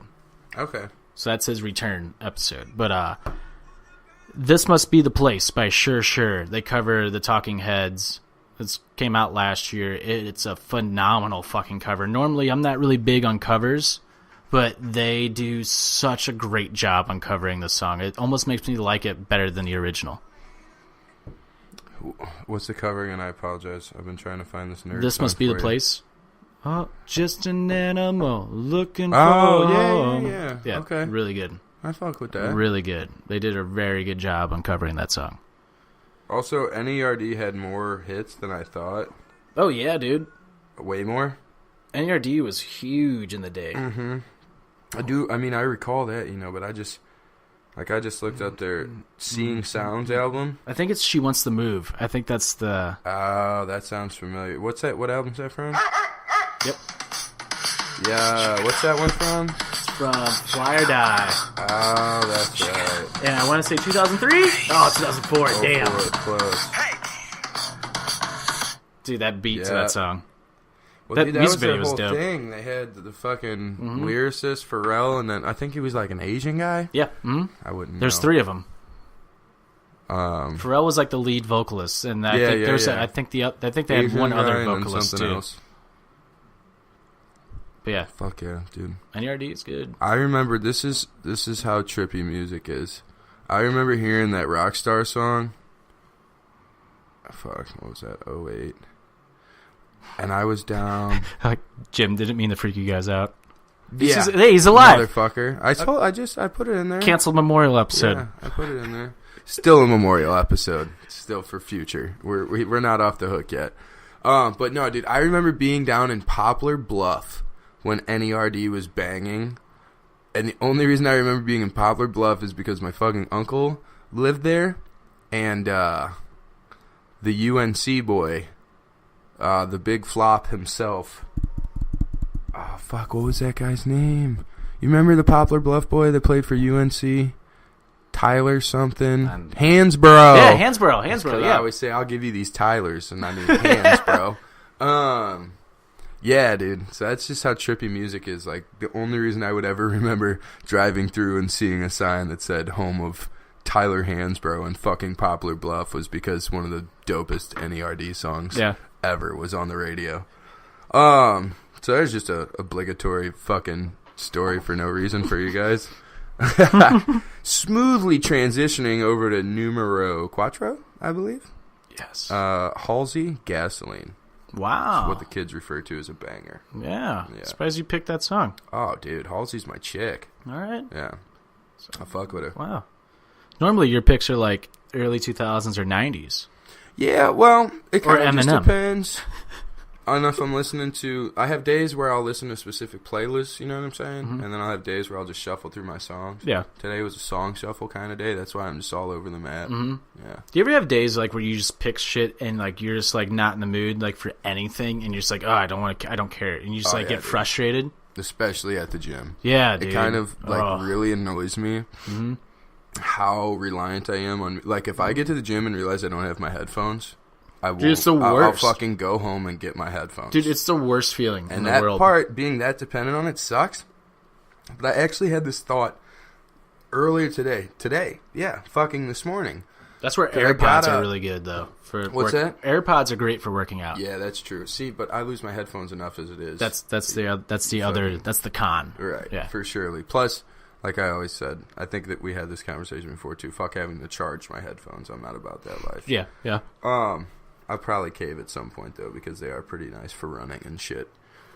But what I was going to say is today I was sitting in the sauna with a full audience, and I just, out of nowhere, caught myself. Like, this is how you know music is exactly like any other drug. Because I was just bobbing my head and looking like a complete fucking gym douche, bro. I mean, even though, we were in the sauna, so it's not the end of the world. But, I mean, I'm sitting there fucking naked with a towel barely covering my genitalia. And I'm just botting. Yeah, my what? My genitalia. So my jennies are swinging, like I'm saying. Yeah. And I'm just nodding my head and realizing, like, it's almost the same thing as when you're drunk and you start dancing. Or, you see, like, this is probably a little extreme, but a crackhead, like, nodding out kind of, like just fucking wigging out. Yeah. It's like, it just lets you know that music is for surely a drug. That's all I'm getting. Yeah, for sure. Like the way it enters you and fucking affects you is my exact point. Like, think about, I was just thinking about this today too, like all the access we have to fucking music and how much we take it for granted. For sure. Sounds, even just like rhythm, a fucking couple hundred years ago is what would like get, a fucking ancient tribe or some shit through like some type of whatever. That's why like banging drums is integral and certain types of ceremonies and shit. I agree. It's just really trippy to think about. I totally agree. Completely agree. And I also like how I can go so in depth on something while also mentioning my genitals in the same stroke. Pun intended. I like how our software fucked up and my editing skills are that good. Yeah. Because people listening to this are like, what are you talking about? Yeah, you exactly. guys aren't even going to know what the fuck happened. Exactly. That's my point. Well done, sir. My last song for this week, I'm going to give a shout out to a person that I can't believe I forgot when we named our favorite TV shows of the 90s. Completely left out, and it should definitely be in my top 20. The Tom Green Show should definitely be in my top 20 for favorite shows of the 90s. And I'm going to have to give like a special shout out to the Bum song because I just rediscovered it again for like the 100th time in my life. It's just I love Tom Green, and I've been looking up like old Tom Green Show videos. Fucking hilarious, and that's all because he's on Celebrity Big Brother, and Katie loves that show, and so we're watching that. And I was like, yeah, I'll watch because Tom Green's on it. Tom Green's awesome. Also, particular shout out to Road Trip, I believe. Yes, with the mouse. Yeah. Dude, so he does that on an episode of, he was a guest on Jay Leno, and Judge Judy was the other guest, and he does that exact thing, and Judge Judy's like freaking out. He's like, no, Judy, look, Judy, it's okay. And he puts it in his mouth, and he's like hugging her. He's like, Judy! It's fucking hilarious. That's awesome. My number one song of this week is one of my all-time favorite songs by the Yeah Yeah Yeahs, Maps. Oh. So, goddamn, it's just such a feel-good fucking song. You know what? I'm going to write that down because heads will roll. That's the Yeah Yeah Yeahs as well, isn't it? Yes, it is. And that, also shout out Project X. Yeah. Also shout out Mai Tai. Yeah. Miles Teller. Did not know that guy, or Mai Tai, not Mai Tai. Just saw that guy in I don't remember. It was a movie recently, but either way, I didn't know that he would have the longevity that he would have. Dude, he reminds me of a young Richard Gere, actually. Yeah? I feel like he looks like him. He looks like a young and sounds like a young Richard Gere. He's got I wouldn't say... He's a good actor, I wouldn't say he's got an ambiguous face, but I think he's just got a maybe a malleable face. Dude, he looks like a young Richard Gere. He's just like, he's not overly handsome, right? But he's just perfect for like a lot of different roles, So yeah, I could see that. I could fuck with that. This is gonna lead right into my 1, 2, 3 as well. He could totally grow up looking like that. Yeah, he for surely. Yeah, that's a solid compliment as well. Yeah, maybe also a David Duchovny of sorts. Yeah, David Duchovny for sure. But what you said, you didn't think he was going to have the longevity. Yeah. So he came around a time like. Also, was he? I apologize for interrupting, but before I forget, was he in 21 and Over as well? I think he was in 21 and Over. Remember that movie about the little Asian kid that turned? It was his 21st birthday. Yeah, he was in 21 Over. It's like an all found footage. It's a found footage movie. Yeah, because I thought he was going to kind of get typecasted after doing that plus Project X. And he didn't at all. No, he completely fucking went the other way. He just got everything. Yeah, dude. But he came around the time, so I totally get what you're saying. Like, was he going to have like the longevity? Because he came in at the same time as this fucking horrible actress that people still think she's a good actress, and it makes me angry. Shailene Woodley. She's horrible. What would I know her from? The Descendants with George Clooney. That's her. Oh, that bitch. She's was horrible. Oh, dude, she sucks. She was on. You know where she got her start? Dude, she's been around the game for a minute. She's on like a. She she's got on her a start shitty from an TV ABC show. Family show Yeah. where she's a fucking pregnant teenager. Yeah. God, and I always hated that fucking show. Same, dude. I Just dated a girl. glorifying teen pregnancy. I dated a girl that like loved it. I'm like, she is horrible. Like, God, it was like the non-reality. The Secret Life of the American Teenager. Yes. Yeah. Oh my Yes. God, she sucks. It was the non-reality version of She's fucking horrible, and she's in a movie pregnant. with Miles Teller, and everybody's like, "Oh, they're in a movie together." Everybody's like, "It's America's favorite young stars." Right. She's finally kind of faded, thank God. Like, because she is not good. The Spectacular Now is a movie that they're in together. Okay, were they ever actually a couple? I want to say they were. I bet you they were. I want to say they were. Hollywood tends to push those relationships. You know. Yeah, and then she was in say, like, "Hey, get some what's the word? Some chemistry." yeah, she's a fucking glorified MTV actress. Yeah, like for absolutely. sure. And Miles Teller is like a legit good actor. Yeah, he's good. He's good. And yeah, that's all I wanted to say because it pissed me off. Like when Also, people were like saying that she was good. Shout I'm like, out to she sucks. Yeah, no, she's the worst. Mm-hmm. I can't believe she's been around that long either, dude. Because She's faded. That She's movie fading. must have been earlier. That show must have been early high school. Divergent was. That's been like a a fucking decade. The Divergent movie series was the only thing that was keeping her career kind of going. Right. Ever since that died out, she hasn't really been in anything. Yeah, I mean, I haven't seen her around. Mm-hmm. Also, shout out to Project X though on the fact that they all use their real names because they were all up and coming actors and actresses. I guess it's 2019, so You're I right. just say actors. You're right. I was thinking of Project X for the found footage movie. 21 and over is not. Yeah. 21 and over is just. It's just a regular movie, isn't it? Yeah, but they also do little clips, you know, where like from cell phones and shit. I think in it, so it's not exactly the same. Wasn't the dad like proud of the kid at the very end of the movie? Yeah, he was proud of Miles. No, Project X, he wasn't. Well, Miles wasn't even the main kid. He was like an older high schooler in it, who just brought a bunch of people over. Yeah, the main kid was this kid that he just got no traction. I thought it was after that, Miles I Teller. don't think. No, because it was it's fucking Costa. Yeah, this I little remember dickhead Costa. kid. Yeah. That kid that ended up being in a Netflix movie about weed, and then some kid who has not done anything since then. Because remember, he's videotaping the whole thing, like, "Oh, it's your birthday." Fucking Costa is, and dude, Miles Teller's in both those movies. yeah, I know. That's what I'm telling you. I thought he was gonna get fucking typecasted. After doing 21 and over, because I was like, because me and my friends were bitching like, "Oh, 21 and over is just literally a 21-year-old version of Project X." Yeah. Yeah, okay, I'm getting the movies But they're confused. also both phenomenal movies. I'm getting the movies confused, because it's at the end of 21 and over where the dad is proud of Miles Teller. Okay, yeah. Right, you're right. And you're right, because in Project X, he was the one that brought the kids in. Yeah, and also in the end of Project X, though, the dad's not exactly proud of him, but they romanticize it for the movie. Mm-hmm. So he's sitting there, and he's asking the dad, like, his fucking Mercedes is in the pool. It's like, I didn't think I had it in you. Yeah, he says, "I didn't think you had it in you." Yeah. So I guess he's kind of proud of him in a way. So speaking of, perfect, fluent transition here. Fifth and final, or numero uno, depending on how you're looking at it, Naughty by Nature.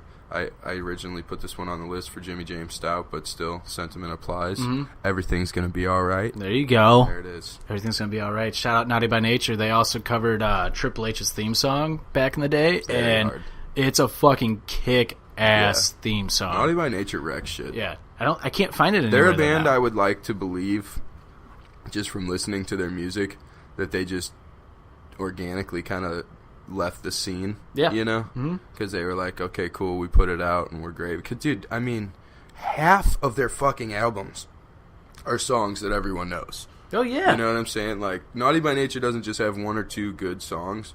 Like, their whole fucking albums are just filled with bangers because they're just genuine-ass dudes. Well, it was funny to me because, like, they covered, like, Triple H's theme song, like, kind of, like, out of nowhere, and then people were like, they're still around. Yeah. And probably just because they were WWE fans, Yeah. I would doubt that they even got, asked by anyone. Like, I think it was like approached, if you will. Oh, man. I want to say it was on a WWE, CD, but, that'd be legit. I don't remember. But I just remember it just being, fucking sick. Yeah,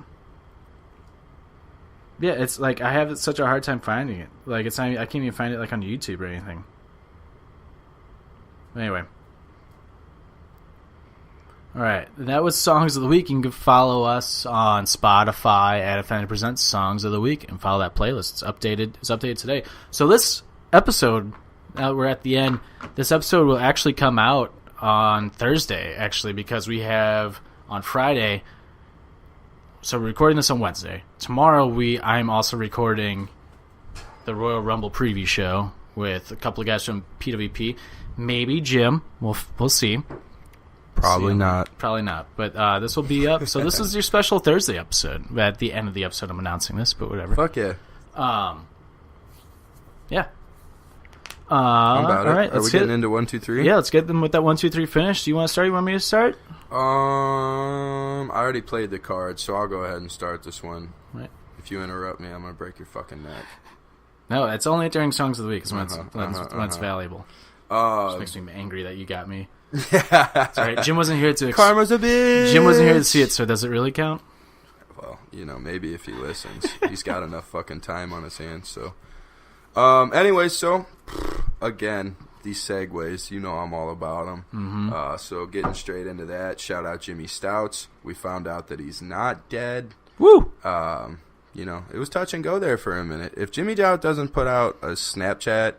At least something's wrong. At least I'll give him the benefit of the doubt. At least every 4 hours, then it gets the text a little worrisome. Text messages are here and there, but if he doesn't respond to a Snapchat or an Instagram, then you're like, oh fuck, all right, what's going on? Right. Well, yeah, exactly, and especially when you're reaching out to him, if you don't get a response for surely, then it's a little more worrisome than usual. So to go right along with that. Shouts out to the Royal Rumble this weekend. Got very solid numbers, I feel like. As we discussed earlier, I have ignorance in my corner because I know nothing, so I'm just going to have a good time. This is the way I envision most dumb people living their entire lives. It must be fucking incredible. And then, fuck me and my solid segues because number 3, right on back to dumb motherfuckers. Fuck the NFL. I'll even venture as far as to say, because I have some really, really good friends, unfortunately, who are still LA Rams fans and like to live under some type of delusion that they're being loyal to a St. Louis team by continuing to be fans. So fuck those low IQ dumb motherfuckers. And fuck the NFL as a whole. Fuck Stan Kroenke. Patriots, kind of tight. Fuck them still. Yeah, so that's all I got. Fuck everything about the NFL. Nice. Yeah. I like that 1, 2, 3. Thanks, man. My number 1, the Royal Rumble this Sunday. Make sure to check out our episode tomorrow for the prediction show for the Royal Rumble and NXT TakeOver. And Royal Rumble is my all-time favorite wrestling pay-per-view. It's the most fun pay-per-view. It was my favorite as a kid just because I love the anticipation knowing who's coming out next. And now as we're adults, we made it more fun for adults now that we can gamble on it and make it fun. Bingo. And it just remains to this day my all-time favorite pay-per-view. So I'm excited. Number 2, shout out Jim.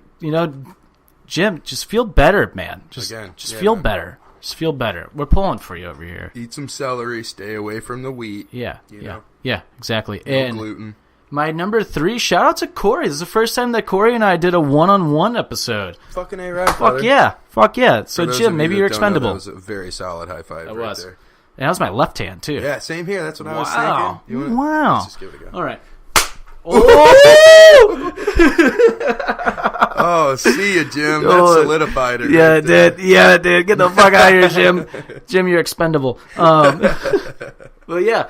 Shout out Corey. This is the first time that we did it. I didn't really know how this episode was gonna go, but it flowed, man. Yeah, it just fucking solid, flowed. Man. Yeah. So, and we said that at the beginning, right? Yeah. That this was just gonna be A little bit more chaotic. Fuck it. Yeah, we didn't. I mean, we couldn't get a hold of Jimmy James, so but shit, I didn't even have my notebook. That's true. Yeah, that's true. Look, Look, good co-host. Good co-host gives you a paper to use. It's true.